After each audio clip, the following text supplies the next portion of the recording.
Moderating this panel. Thank you. Casi un siglo después de haber visto el factor económico como el factor dominante de todos los países del mundo para estos métricos, y los hacedores de políticas tienen siempre una pregunta en mente. Estamos creciendo, y cuando dicen estamos creciendo, quieren saber si el PIB o los factores per cápita están incrementando. Sabemos, y así ha sido el caso durante las últimas décadas, de que el crecimiento económico puede o puede no ser un medidor para lo que es la calidad de la vida de la gente, y todo lo que tiene que ver con el PIB no necesariamente se conecta con el bienestar. Puede reflejar, obviamente, situaciones relacionadas con el medio ambiente o con el entorno laboral, o también inequidades a nivel social, y pueden reflejar en un momento dado la presunción o la expectativa de servicios que verdaderamente no te elevan el sentido del bienestar. No miden entonces fenómenos del mercado, como la calidad o la degradación de los productos o servicios que se te están haciendo llegar, o la confianza o falta de ella, y sistemas sociales. Los hacedores de política, entonces, en gran medida, están tratando de analizar el PIB. Sin embargo, la realidad nos está diciendo, veamos hacia otro lado. Tenemos que cambiar la mirada hacia otro lado. Y la fortaleza de los factores que hoy nos incumben son cognitivos. Por ejemplo, en primer lugar, tenemos una medida directa del bienestar subjetivo, que obviamente tiene que ver con el eje central de esta conferencia, este aspecto o este tema que nos lleva a la pregunta que rutinariamente estamos haciendo. ¿Cuál es la calidad de tu vida? ¿Cuál es la satisfacción de tu vida? ¿Estás feliz el día de hoy? ¿O fuiste feliz el día de ayer? ¿O cómo te sentiste ayer? ¿Te sentiste feliz? Bueno, una gran cantidad de preguntas que obviamente incluyen una serie de preguntas que incluyen factores ambientales, así como factores en cuanto a cómo te sientes tú, factores emotivos, y la intervención de la felicidad. Pero hay que preguntar sobre la felicidad en forma directa. Hay que preguntar sin rodeos. Más y más, las organizaciones están haciendo este tipo de preguntas, como Gallup International, con la cual trabajamos muy de la mano para crear este reporte de la felicidad, este reporte global de la felicidad, y se crean entonces entornos y entornos ideales para analizar esto estadísticamente, y basándonos en los datos recabados, entender hacia dónde nos dirigimos. La idea entonces de lo multidimensional, estas metas trazadas para la sociedad, son de suma importancia. Lo importante para nosotros, lo interesante para nosotros, es que todos los gobiernos a nivel mundial han adoptado, aunque no lo saben en muchos casos, el concepto del desarrollo sustentable como un principio organizacional desde una perspectiva holística o integral de las medidas para el bienestar, para analizar el bienestar. Entonces, en el año 2012, durante el 20º aniversario del Earth Summit, que fue la cumbre del planeta Tierra en el año 2000, que inició en el 1992, se trató de llevar a cabo el desarrollo sustentable con un sentido específico, porque con este se combinaba los factores económicos, sociales y ambientales, los objetivos trazados desde estas perspectivas. Y en forma holística se combina entonces lo económico, lo social y lo ambiental.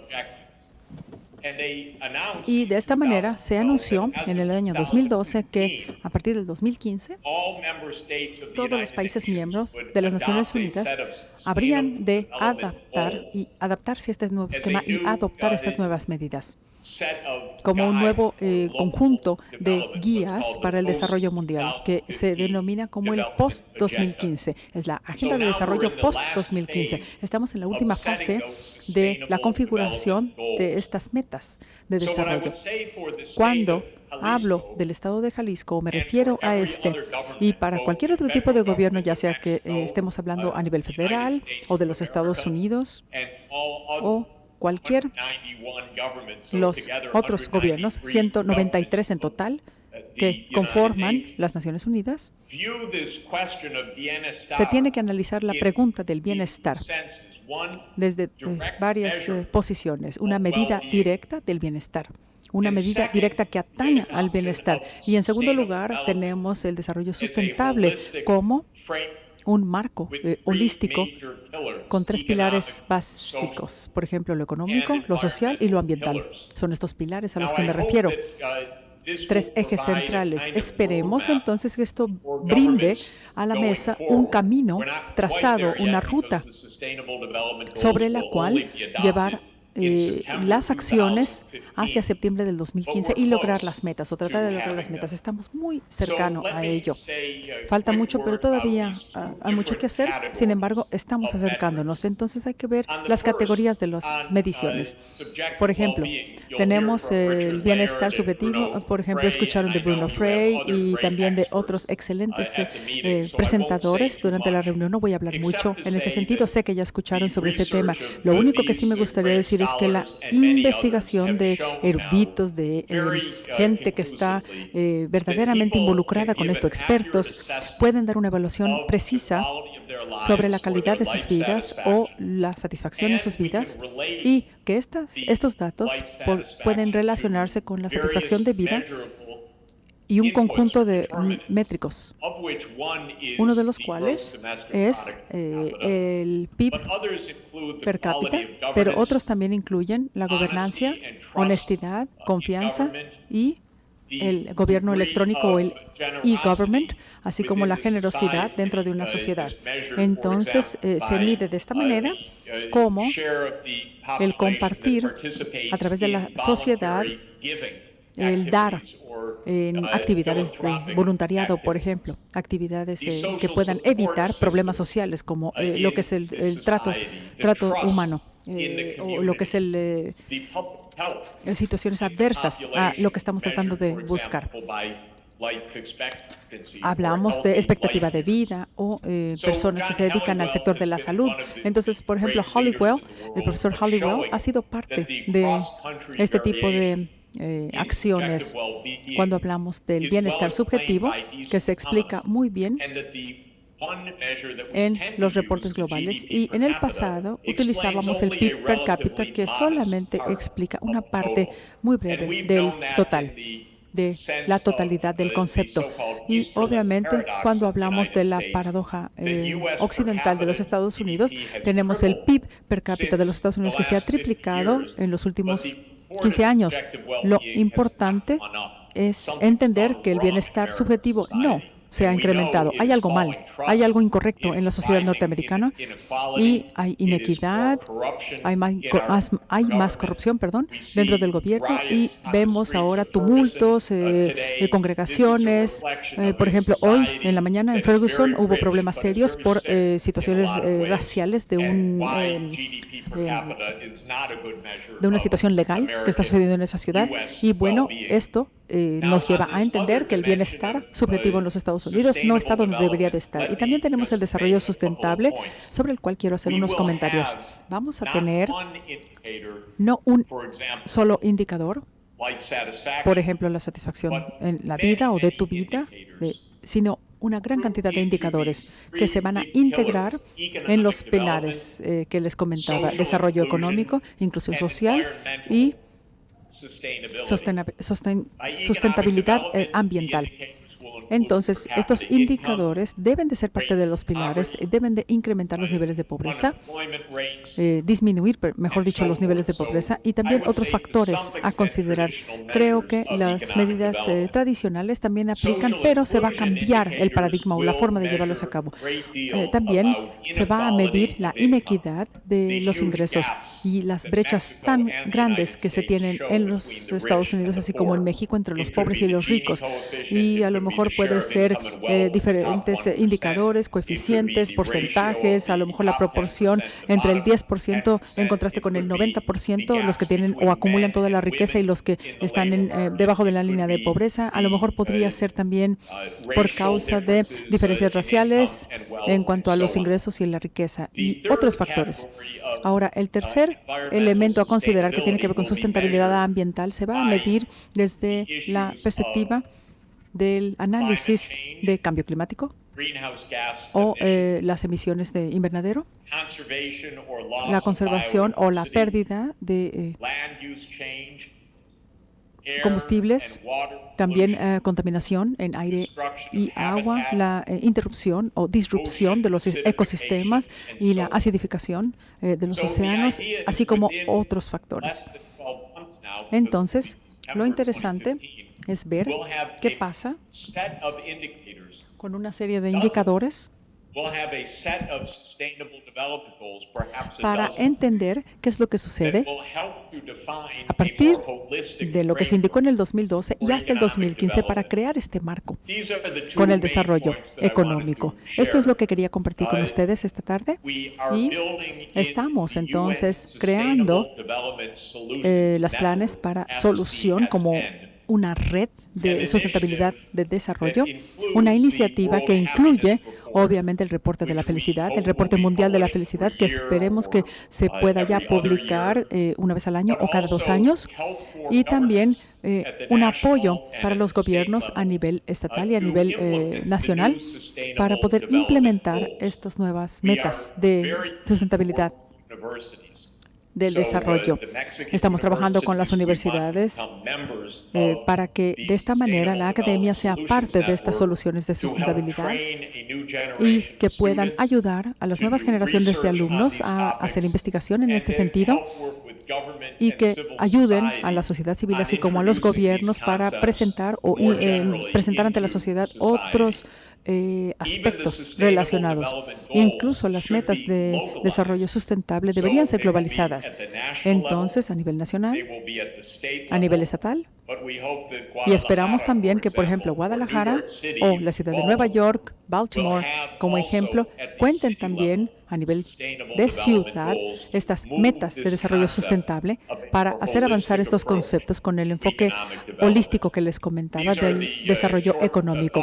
Estas son las ideas que quería compartir con ustedes en breve. Sé que ha sido un día muy largo para todos ustedes. Voy a pasar el micrófono ahora a lo que es el moderador de este panel para ver de qué manera poder continuar y obviamente ansío ver el seguimiento de los temas.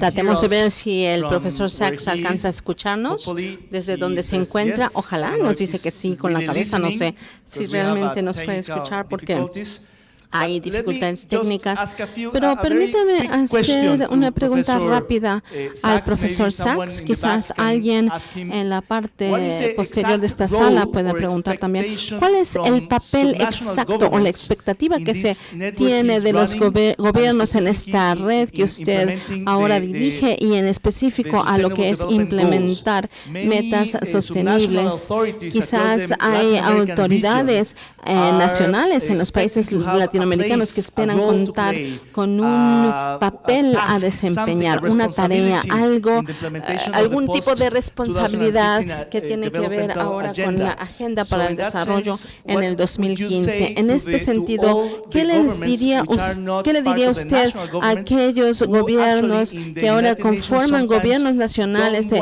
países que pertenecen a las Naciones Unidas y que no quieren tener a ninguna otra autoridad, incluso dentro de su propio país, para discutir estas metas del desarrollo?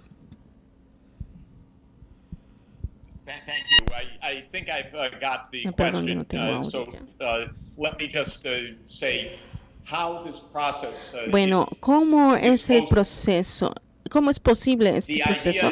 La idea es que para septiembre del 2015 habrá, y eso es muy interesante, la reunión mayor que se ha llevado a cabo a nivel gobierno en relación al desarrollo. Va a ser la más grande que jamás haya habido. Va a ser también el 70 aniversario de las Naciones Unidas, y las Naciones Unidas de verdad están planeando ya tener 3 días de reunión para hablar sobre el desarrollo. A mí me emociona muchísimo porque jamás hemos tenido esta posibilidad de reunir a todos estos países para discutir este tema.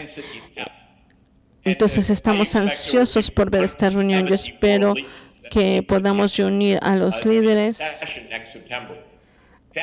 en septiembre, y esto va a combinar lo que tiene que ver con el desarrollo sostenible, o como le decimos RCTG en inglés, creo que dijo esas siglas, no sé. Y bueno, en estas metas vamos a tener metas, objetivos más específicos bajo cada meta. Así es que quizás hablemos de 40 objetivos en total y quizás 100 datos cuantitativos. La idea es que año con año, con cada gobierno, vamos a poder reportar, y en lo que tiene que ver con las metas globales, metas que tienen que ver con salud, con educación, con cuestiones de ingreso, podemos utilizar. Perdón, no alcanzo a escuchar. Se corta demasiado. Cuestiones humanas, cuestiones ambientales. Habrá también una creación de una institución política. Perdón, no alcanzo a escuchar. Lo cual va a pertenecer sobre todo a los principales líderes, pero cada ministro secretario va a tener que ir revisando los datos de crecimiento sostenible, y cada 4 años habrá una reunión mundial y en relación a este desarrollo sostenible, para ver si vamos en la dirección correcta o no, si ya logramos controlar el cambio climático y todo eso. Entonces, esa es la idea básica. Ahora, dentro de cada país, yo esperaría que esto se enfoque más en estados a nivel estatal o ciudades como Jalisco y Guadalajara. Como ya dije, en los Estados Unidos estamos tratando de lanzar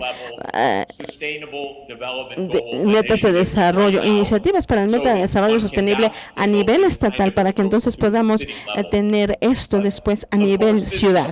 Y por supuesto, esto es lo que esperamos. Necesitamos poner atención a crear esto en el momento adecuado, bajo una nueva dirección. Ahora, yo debo poner énfasis en que algunos de estos indicadores van a urgirle a los líderes gubernamentales que puedan tener mediciones directas de los niveles de felicidad.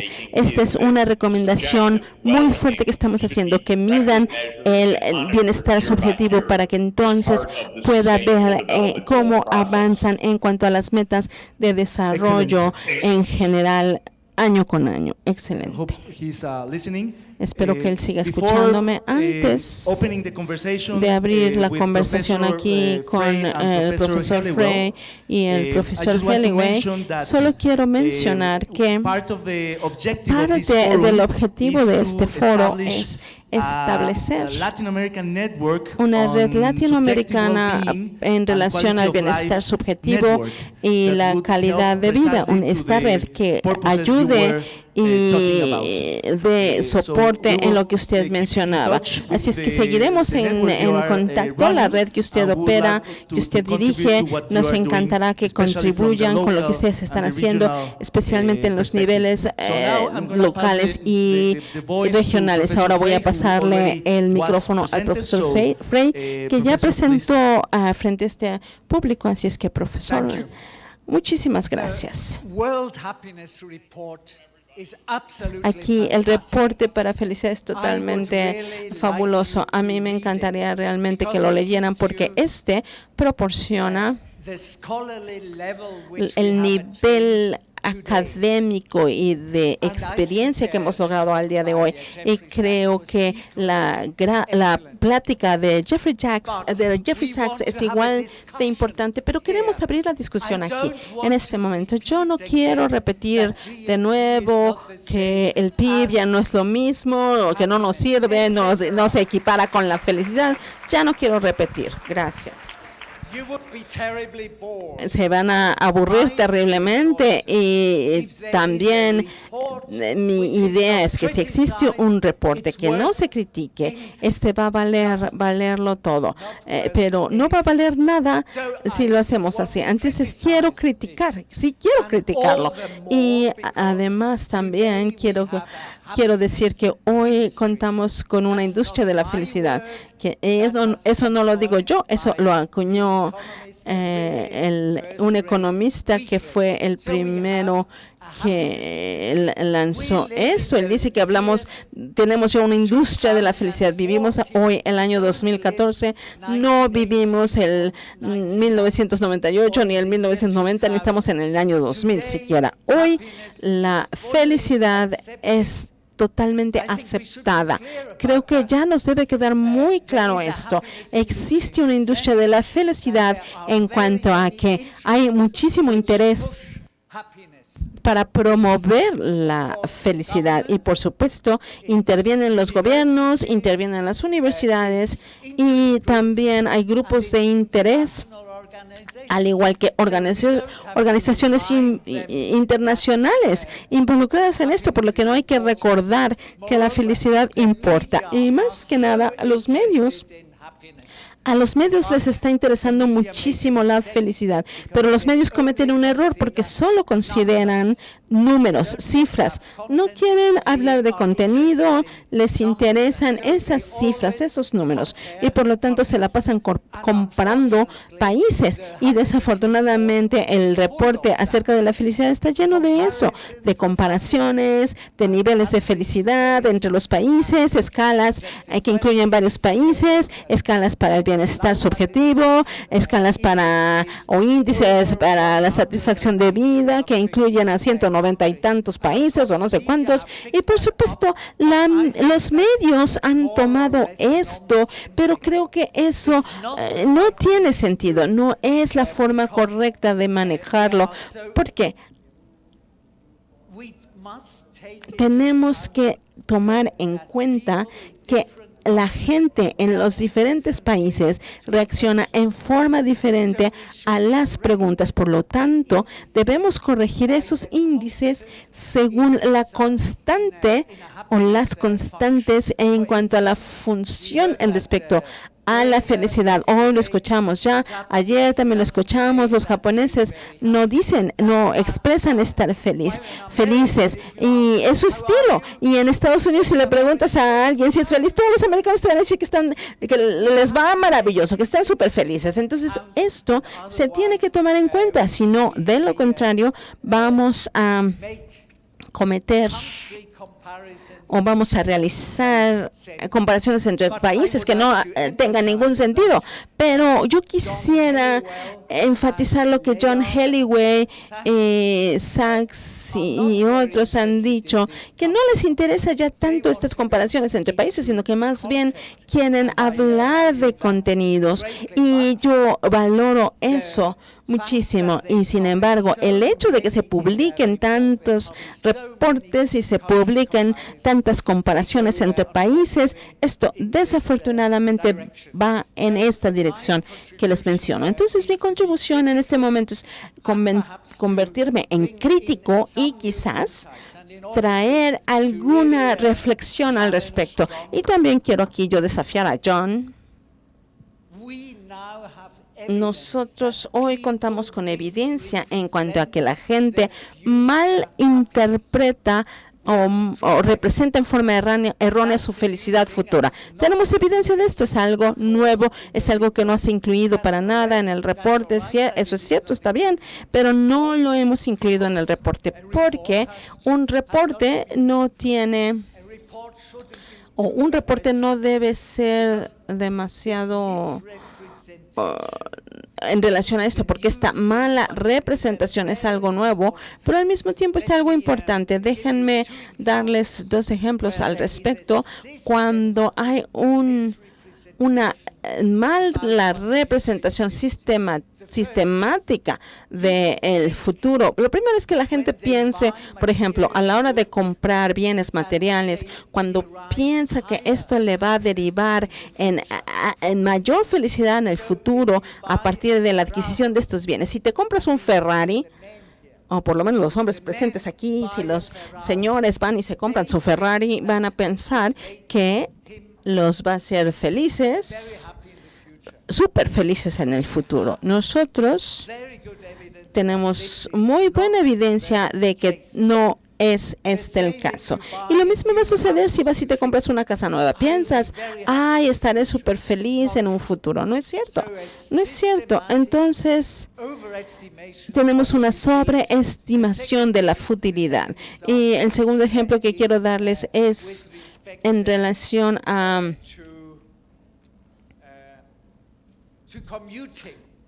el transporte.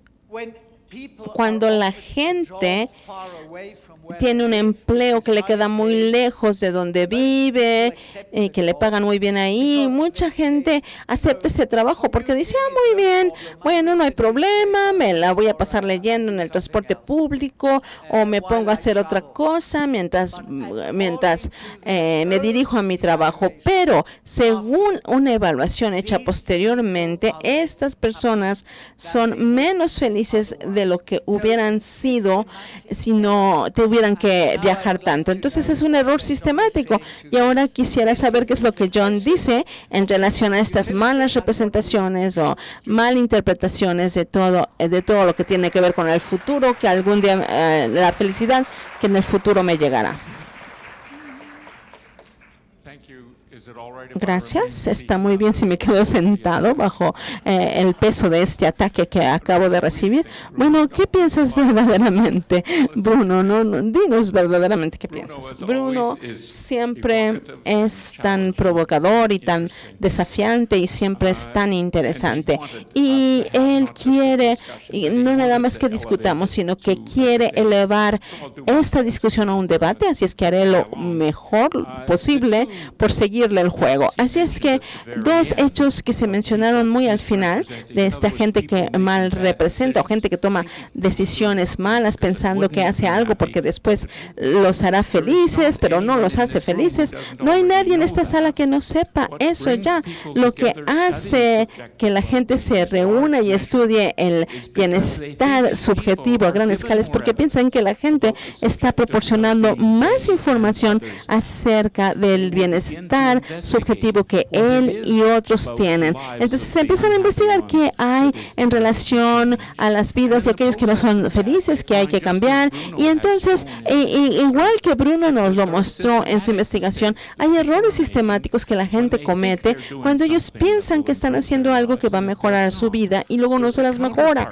Hay una contraparte a esto en lo que Bruno presenta en sobreestimar las ganancias en felicidad que vamos a obtener a partir de compras materiales a futuro, que en forma sistemática e igual subestiman las ganancias en felicidad que se van a obtener por la interacción con las familias y con los amigos. Entonces hacen una serie de propuestas o de intercambios o cambian, por ejemplo, lo que dice Bruno, que aceptan un trabajo que les queda lejísimos porque piensan que van a poder compensar con el pago. Entonces Bruno sugiere estas cosas que ya sabemos en relación al comportamiento humano, el fracaso para lograr el bienestar máximo, pero puede empeorar o puede exacerbarse mediante publicaciones de datos de los niveles actuales de bienestar que hay que se presenten en un libro que trate de presentar los aspectos científicos del bienestar.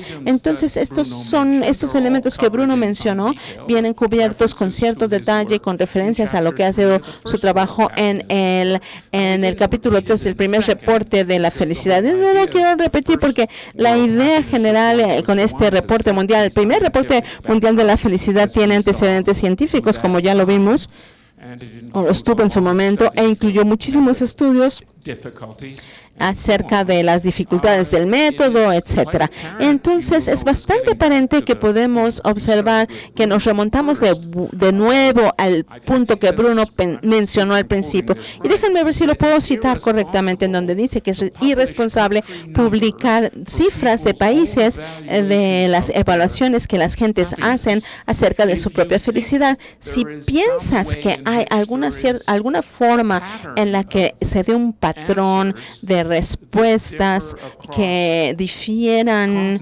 entre continentes o que difieran entre culturas, más allá de lo que puede explicar, de lo que sus circunstancias de vida pueden explicar. Este es un punto muy interesante, pero déjenme ahondar un poco más, porque observamos que conforme avanzamos de la felicidad, del reporte de la felicidad del primer mundo al reporte del segundo mundo, la cuestión es que tenemos barras que expresan los promedios y estos puntajes acomodados en escaleras, y sabemos que sí, estos reportes caen fácilmente en la trampa de que a la gente solo le interesa en el reporte donde queda colocado su país, y entonces ahí encuentran eso más fácil que si lo hiciéramos en forma alfabética. Y entonces tenemos que admitir también al mismo tiempo que en el reporte de felicidades del segundo mundo no nada más colocamos puntajes, sino que no miramos los países para que entonces no tuvieran que ir contando toda la página para ver cuántos países se incluyeron desde el inicio de la lista.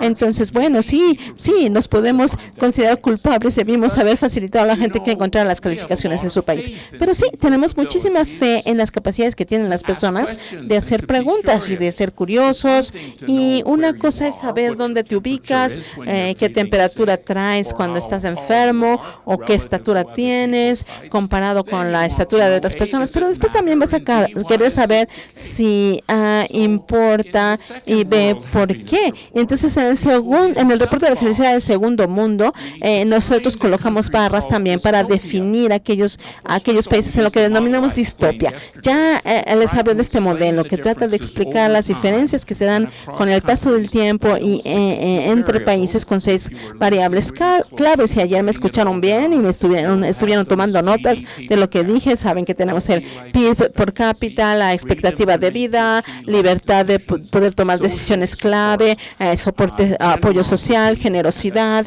y lo más que podemos acercarnos a una buena medida de confianza, que sería lo ideal, a que no haya corrupción. Entonces, lo mejor que podemos hacer con los datos disponibles para cubrir a todos estos 160 países, y entonces explicar que casi el 80% de las variaciones se da un 80% de variación entre los países, pero ese 80% nos queda un 20%. Entonces, cualquier persona que quiera contemplar su propio puntaje y decir, ay, ¿por qué está tan alto o tan bajo? Para nosotros pueden ver, bueno, el 2 es el valor de la distopia, es lo que tendríamos si consideramos los valores más bajos de lo que sea en el mundo, y después podemos ver qué tantas son cuestiones subjetivas que estiman estas personas alocadas que lo hacen mediante la computadora para superar el nivel y convertirse en el país más feliz del mundo. Y entonces ahí, para aquellos que sienten curiosidad para saber cómo es que quedan clasificados así, pueden avanzar a la siguiente pieza del reporte. Entonces nos quedan los residuos y lo que explica el modelo, lo que explica la distopia, que también se expresa muy directamente en el reporte. Bruno nos dice, bueno, pensamos antes de publicar los datos que los de Latinoamérica debemos reducirlos porque hay un exceso de felicidad en Latinoamérica y no podemos explicarlo. ¿Es buena idea reducir estos? Claro que no. Y qué bueno que pregunto, pero o tomaremos aquellos de Asia y elevarlos porque hay tanta infelicidad reportada en el sureste asiático que no podemos explicar, pero bueno, no en el sureste asiático, en varios países en Asia Oriental, pero sí tenemos que saber qué pasa en las sociedades a nivel profundo para explicar esto. Entonces sigue siendo nuestro error, y creo que en este siguiente reporte vamos a presionar un poquito más en la dirección que indica Bruno, y eso es lo que yo sugiero, que quizás debemos tener una cifra como la que yo mostré ayer, que nos demuestre hechos reales y que demuestre que esto lo puede predecir el modelo y que se muestre exactamente dónde queda el residual, y entonces entonces poder añadirlo como lo hicimos con un código de color. Entonces lo vas a tener justo ahí, ya integrado, y lo vas a poder ver, no en los números primarios, porque eso va a ser hacer trampa. Sí, sabíamos que había un efecto protegido para que entonces hubiera cierto tipo de respuestas que no tienen nada que ver con la vida real y lo vamos a quitar. No, lo prometemos que no lo haremos así. Nosotros, como estadísticos, tenemos que saber qué pasa y reportar esto sin miedo ni favoritismo. Es lo que estamos tratando de hacer como personas que trabajamos con estadísticas, pero porque queremos reportar realmente comportamientos reales, tan honestamente como podamos. Entonces creo que los puntos que Bruno menciona son muy correctos, pero creo que la forma en la que presentemos los datos, es decir, véanlo de esta manera: si está mal presentar datos, si piensas que hay residuales que no se pueden explicar, entonces ¿cómo vamos a llegar de aquí a acá si no contamos con datos? Si tú no tienes los datos, si no los tienes, no vas a poder presentar teorías, desarrollar teorías, pensar en formas de explicar esto, y la ciencia no iría hacia ningún lado. Y ayer lo dije, necesitamos datos, necesitamos ciencia, necesitamos el interés público y necesitamos el apoyo de las políticas, porque todos tienen que estar juntos para ayudarnos a llegar más pronto a donde queremos, o no llegaremos a ningún lado.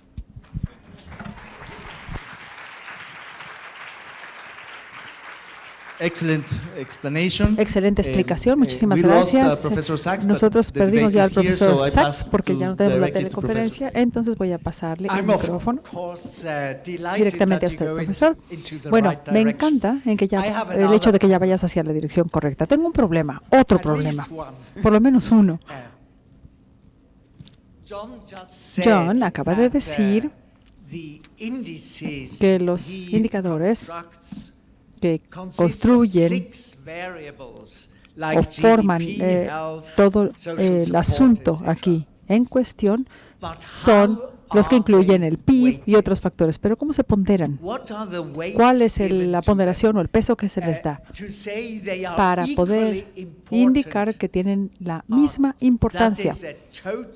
Porque esto sería arbitrario, sería una solución totalmente arbitraria.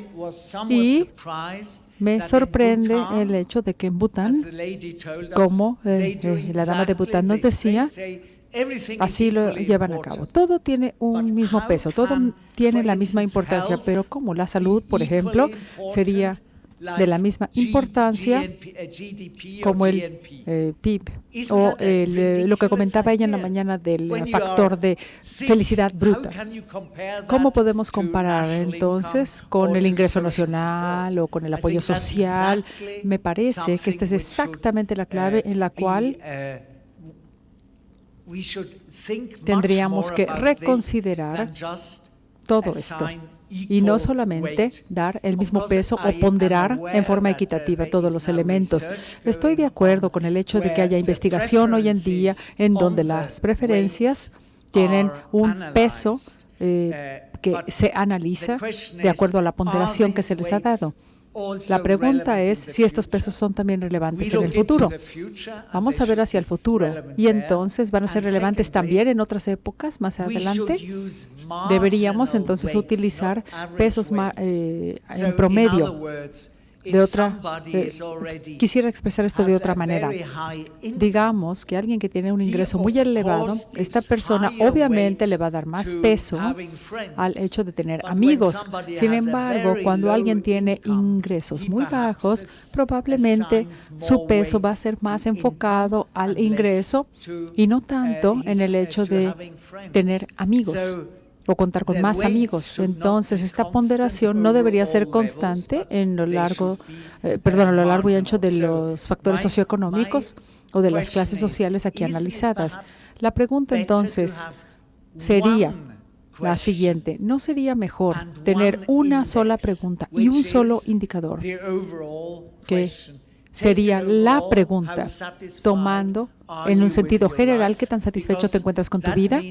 Porque de esa manera sería una respuesta implícita por parte de los sujetos con los componentes de su felicidad. Y probablemente esta sería una mejor manera, una sola pregunta, y no tener expertos que construyan o que generen estos pesos, esta ponderación. Estoy disfrutando esta conversación como no se pueden imaginar, por el hecho de que nunca había oído a Bruno decir esto. Nunca había dicho esto antes. He escuchado que en el pasado decía que no le gustaban los pesos fijos, pero no lo que acaba de comentar en relación a la ponderación. Hace 20 años que estoy en este mundo por el capital social. Empecé estudiando el capital social y sé que hay una gran cantidad de confianza y la forma en que la gente se conecta entre sí, la forma en que se enlazan estos niveles de confianza. Pero cuando hablamos de crecimiento económico, sabíamos que esto no tenía nada que ver con estos valores asignados. ¿Cómo vamos a comparar la confianza, por ejemplo, y el crecimiento económico? Descubrimos entonces que los datos entre la gente tienen que ver con su propia evaluación. Bueno, qué ignorante me siento porque nunca había visto estos datos. Nunca había visto esto. Incluso casi pasé de siglo, casi 2 siglos, o de 900 al 2000. Entonces ya tengo mucho tiempo y me parece que es inútil tratar de descubrir si los datos tienen o no un poder o una fuerza en sí. Espero que así sea, porque si así fuera, veríamos la sociedad desde otra perspectiva. La forma en que se analizaba en el pasado sería diferente hoy, la forma en que se generan las políticas. Fue precisamente por el hecho de querer alejarnos. Si recuerdan ustedes, en 1980, en la década de los 80, hubo un movimiento para indicadores en el cual teníamos una gran cantidad de modelos hablando de la calidad de vida. Y ese movimiento se extinguió porque no había manera de agregarlos, no había manera de adicionarlos a los estudios. Y en forma simultánea, mucha gente está trabajando hoy en día con algo similar a lo que sucedió en aquel entonces. En Canadá, por ejemplo, tenemos nuestro indicador. En Bután también tiene su propio indicador que simple y sencillamente tiene pesos dados o esta ponderación dada por los expertos para diferentes variables. Cuando hablaba yo con las barras, hablaba de las barras, de los porcentajes y de la ponderación. Quiero decirles que nosotros trabajamos en el reporte de la misma manera como indica Bruno, pero nosotros solamente indicamos la calificación principal. Y las subcolumnas es una forma marginal en que la gente selecciona. Es una manera restrictiva de llevar a cabo este estudio. Escojamos o seleccionemos estos indicadores para ver qué tan libre se siente la gente, por ejemplo, si comparamos Angola y Francia, con el efecto promedio o el número promedio de gente que dice que se siente libre para tomar una decisión clave, y vemos a todas las personas que responden y la importancia que ellos le dan a este nivel de libertad y qué tan satisfechos se sienten. Entonces tenemos un variable principal y es como un paraguas que protege a todas las demás variables. Y si funciona, el poder es permitirnos entender la importancia relativa que tienen los ingresos, la libertad, las relaciones con otros. Y luego esto nos lleva a un marco para la creación de políticas. Entonces la gente ha votado entonces exactamente qué es lo que piensan sobre la calidad de sus propias vidas y la importancia de estos factores clave que tienen una influencia. Es el poder entonces que tiene la evaluación general de tu vida. Si nos vamos a la tabla 2.1 del último reporte sobre la felicidad, el reporte mundial de la felicidad, vamos a ver una ecuación básica que acabo de describir y he utilizado el coeficiente para llevar a cabo los cálculos y hay subcolumnas o subbarras, y del lado derecho de la tabla podemos tomar las medidas emocionales y la tabla central va a decir si son un efecto positivo o negativo. Y lo que vamos a descubrir, y esto es fundamental para entender la estrategia que hemos seguido en el reporte, hemos descubierto, como les decía, que hay una fracción muy pequeña de variabilidades internacionales o variables internacionales. Hemos descubierto que las medidas emocionales tienen un impacto importantísimo a la hora de evaluar la vida, pero no guían la calidad de vida como un eje central. Entonces, 2000 años atrás, se decía que la evaluación de la vida tiene que ver con las circunstancias en un momento dado, y yo les comenté 6 de estos factores, y también está apoyada por las emociones. Y obviamente se tienen que restar las emociones negativas Y del otro lado, y los datos británicos nos dan esto, obviamente hay efectos de Gallup que quisiéramos utilizar, pero no siempre lo podemos utilizar. Entonces siempre es importante tener un objetivo de la vida, en tu vida, un fin. Y hay otras circunstancias que no se están considerando. Ahora, algo interesante. En Francia, por ejemplo, gran parte del efecto que se tiene en la satisfacción total de su vida fluye alrededor de las emociones positivas que están dadas en el reporte. Entonces, el tiempo que le dedicas a tu familia y a tus amigos es obviamente una sensación positiva y se agrega al modelo. Entonces, los amigos, en un momento dado, son un mediador y se necesita un apoyo social. El apoyo social es el único que es tan sólido como para determinar las emociones, así como la satisfacción de la vida. La mayoría de las circunstancias van en otro sentido, pero aquí, como resumen, Bruno, estoy de acuerdo con usted para el hecho de que la ponderación no debe ser fija y no debe ser estipulada por los expertos. Entonces, a un nivel macro, es la posibilidad de sustituir evidencia para las decisiones arbitrarias que podríamos tener en un momento dado. Ok, y el tercer problema que yo encuentro, y el último, lo que ofrecen los gobiernos para que la felicidad sea la guía para las políticas. Es como la sensación detrás de una política. Había dicho yo durante mi presentación esta mañana que estoy muy preocupado por la posibilidad de que los gobiernos quieran manipular estos indicadores de felicidad como meta. Muchas personas me han preguntado cómo es posible que un gobierno dado pueda manipular un indicador de la felicidad. ¿Cómo puede hacerlo un indicador en este sentido? Me gustaría decirles que esto es extremadamente fácil de llevar a cabo, dado que son datos subjetivos y los datos subjetivos pueden ser manipulados sin mayor problema. 3 ejemplos que quiero compartir con ustedes sobre cómo se puede hacer esto. Primero, excluyan. Ok, antes de esto, déjenme decirles algo. La mayoría de los gobiernos en el poder quieren hacer que los indicadores de felicidad sean obviamente elevados mientras estén ellos en el poder, porque entonces el pueblo va a estar muy feliz con ellos. ¿Cómo haces para lograr que los resultados vayan a la alza? Bueno, la primera acción, la primera manera es excluyendo, simple y sencillamente excluye al grupo con una baja tasa de felicidad. En los Estados Unidos tenemos a los prisioneros que no cuentan como parte de la población analizada dentro de estas encuestas. No se les permite votar y por ende son excluidos. Así de fácil. Hemos escuchado que hay 2 millones de norteamericanos que están hoy en día encarcelados, 2 millones de personas que no están felices, que se eliminan de estas gráficas, de estos indicadores. Ahora, ¿qué pasa con los extranjeros?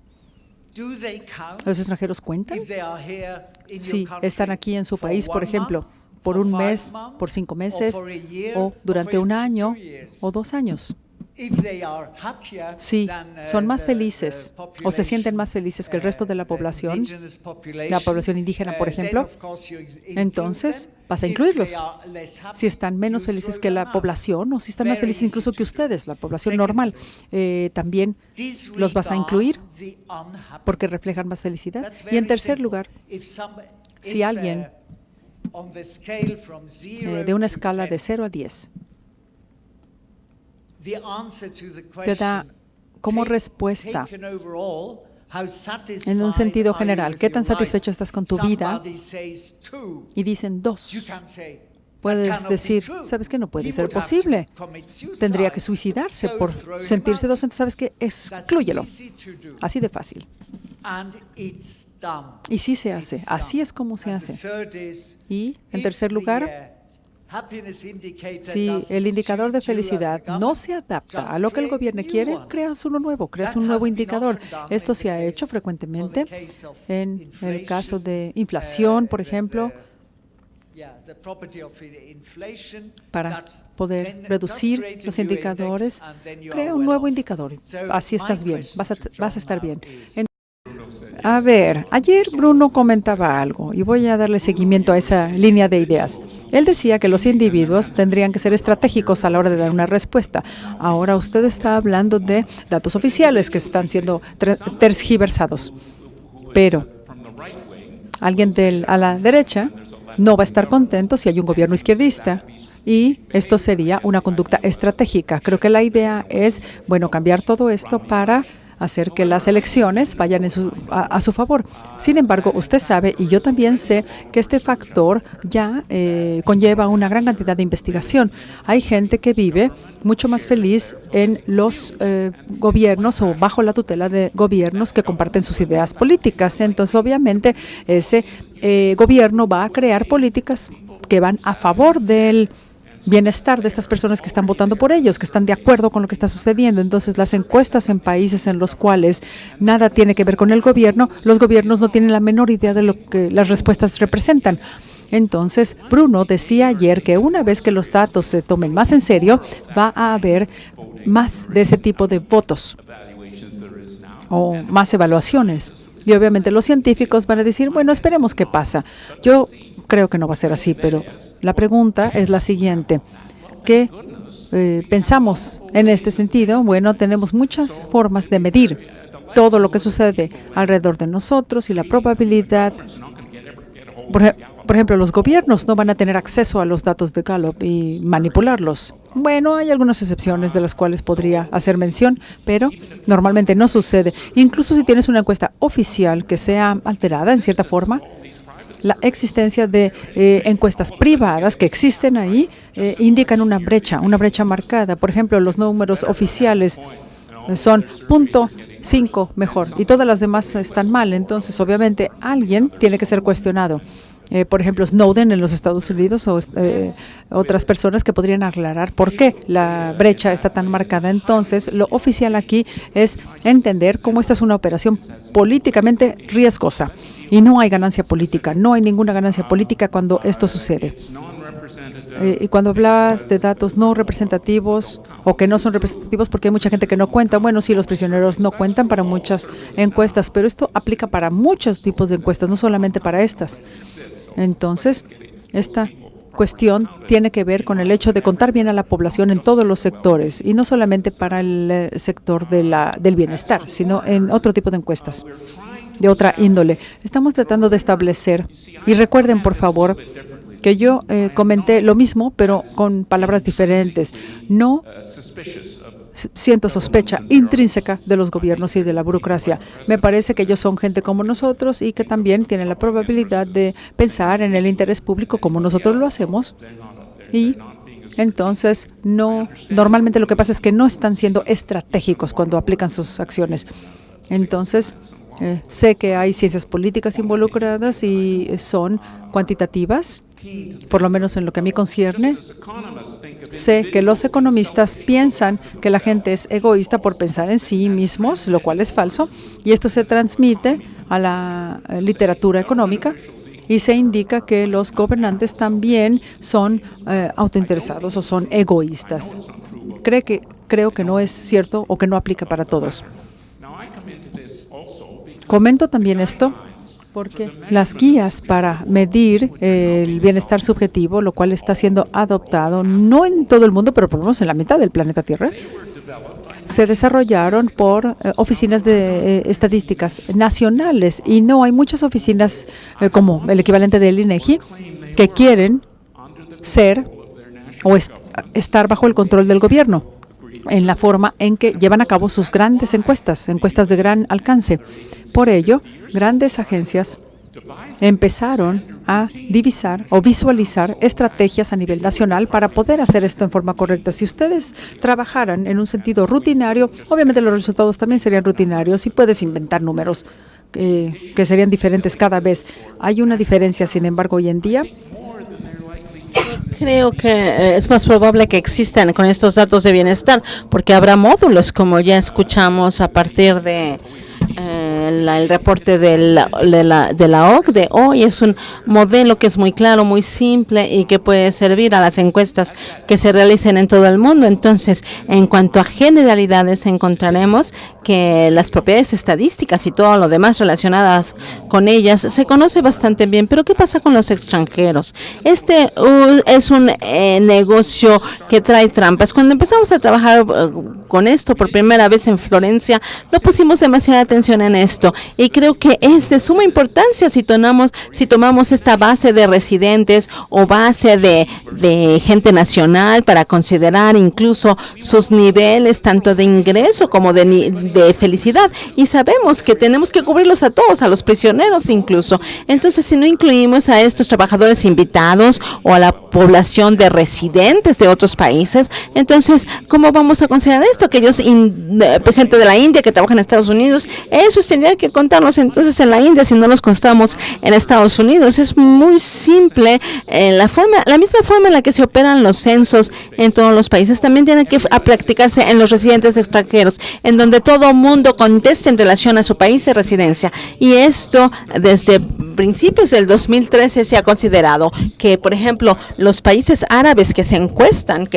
mediante la encuesta de Gallup, solo incluyó a los ciudadanos árabes. Entonces, los trabajadores invitados, muy numerosos en algunos de estos países árabes, no se les encuestó. A nosotros no nos gustó esto, y entonces hicimos todo lo posible para que se reportara esto también a los Emiratos Unidos Árabes, para que entonces estos reportes sean más creíbles y puedan ser más útiles para ellos mismos si conocen el bienestar de todos sus residentes y no nada más de los ciudadanos de sus países. Y entonces esto puede servirles más a los ciudadanos, más incluso que a aquellos residentes extranjeros. Ahora tenemos este caso de que los países se les encuesta ya sea por teléfono o en línea acerca de su lugar de residencia, y trata de hacerse esto con una representación de las poblaciones completas, y esto tiene que admitirse. Y algunos de estos países, los números reales, sí, en este caso todavía no se sabe bien y no queda totalmente claro,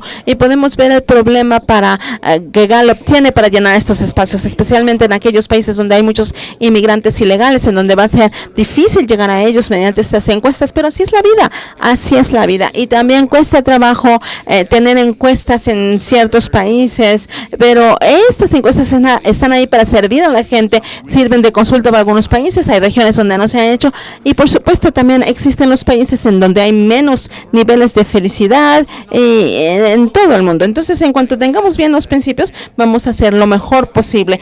Si pienso que hay gobiernos nacionales que le den la vuelta a esto e empiecen a excluir a los extranjeros una vez que se pueden salir con la suya, yo no lo creo, pero será obvio si sucede, porque de hecho una de las variables que tenemos en la encuesta Gallup, y que es cierto y sirve también para la encuesta nacional, es dónde naciste. Entonces queda muy bien reportada quiénes son los extranjeros, y es ahí donde podemos incluir a los ciudadanos. Y entonces hay también, ¿cuál era la otra? También no considerar a los infelices, a los que no son felices. Bueno, no tiene sentido para mí que alguien haga esto. Una vez que tienes datos, de todas formas, entonces vas a publicar todos los datos y vas a permitir que los datos caigan donde deban caer. ¿Eso respondió adecuadamente? ¿Fue suficientemente largo? No sé si respondí bien, sin embargo. Hagamos una ronda final de comentarios. Y ya son las 8. Hemos tenido un debate maravilloso, así es que 2 intervenciones más.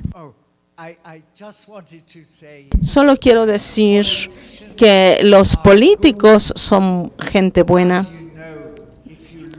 Como lo sabemos, si consideramos cuántas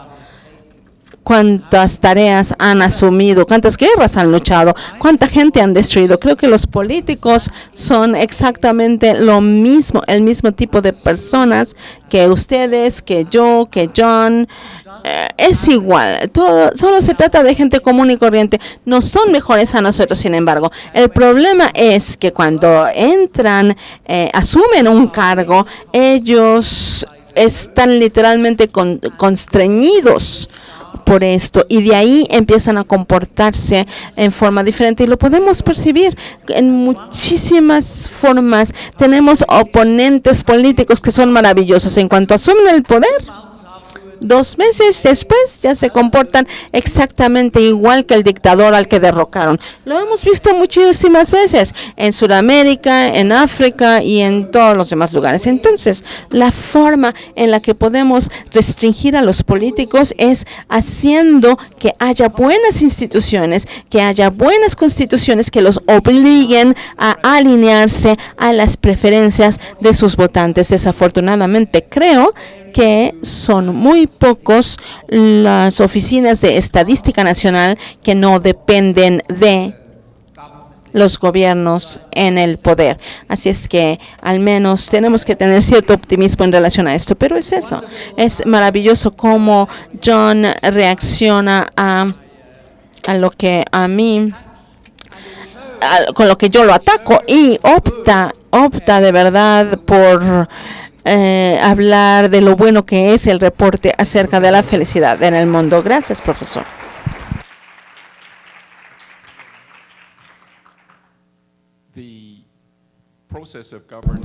El proceso de la gobernanza se puede mejorar. Bruno ya ha estudiado esto y sabe muchísimo de esto. Hay resultados en Suiza que muestran que nadie pasa por alto por esto. Es de verdad un resultado considerado. Y aquellos que tienen mayor capacidad de manejar sus propios asuntos con democracia directa, consultando a la gente, les va mejor que a los demás. Y bueno, él ya habló de este principio ayer, y entonces quiero hacer un comentario aquí. Y si hay un comentario, y si estos se involucran directamente, él lo ha llevado a lo que tiene que ver con las metas en el proceso electoral, pero nosotros hemos realizado mucho trabajo en cuanto a qué tanto mejora el bienestar cuando tenemos la calidad de entrega en los servicios que proporciona el gobierno, o al completar procesos que son totalmente democráticos. Y encontramos que el primero es mucho más importante que el segundo que menciona. Y debo